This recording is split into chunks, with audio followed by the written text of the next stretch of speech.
Les espoirs sont grands que la visite d'État du président Macron conduise à une coopération plus étroite avec la Chine dans le secteur de la finance verte.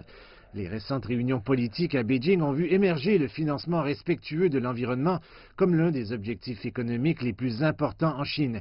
Les données de la China Industrial Bank montrent qu'à la fin de l'année 2017, la Chine disposait de 8 600 milliards de yuan de produits financiers verts en Chine, y compris du crédit, des obligations, des actions, des fonds et des actifs carbone.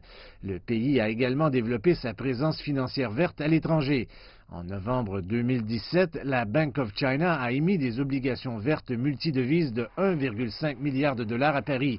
Et les analystes estiment que le savoir-faire français peut contribuer à faire progresser le secteur du financement vert en Chine. Ce que la Chine peut obtenir de la France est une expérience très avancée et comment concevoir un marché aussi efficace, comment transférer le pouvoir financier dans l'économie réelle, plutôt que d'avoir seulement le nom d'économie verte, mais sans protéger l'environnement. Ce que la France peut obtenir de la Chine, c'est aussi beaucoup de choses. La chose la plus significative, c'est un très grand marché. La Chine est la plus grande économie en développement du monde, donc cette coopération est très importante pour les deux pays.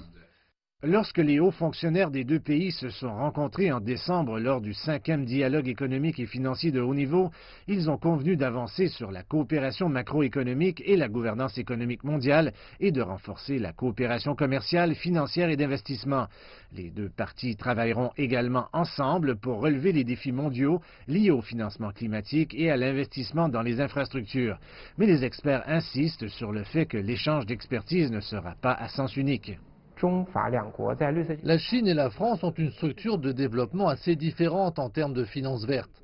La différence est complémentaire. La France a une économie développée, donc dans son système de finances vertes, la sensibilisation provient du public jusqu'au sommet.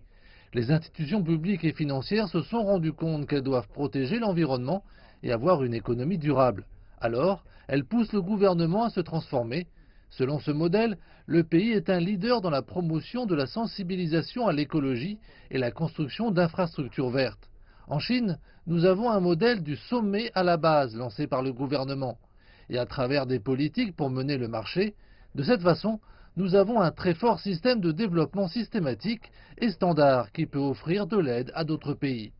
La Chine pourrait être le bon marché pour les deux pays afin de réaliser leurs ambitions vertes.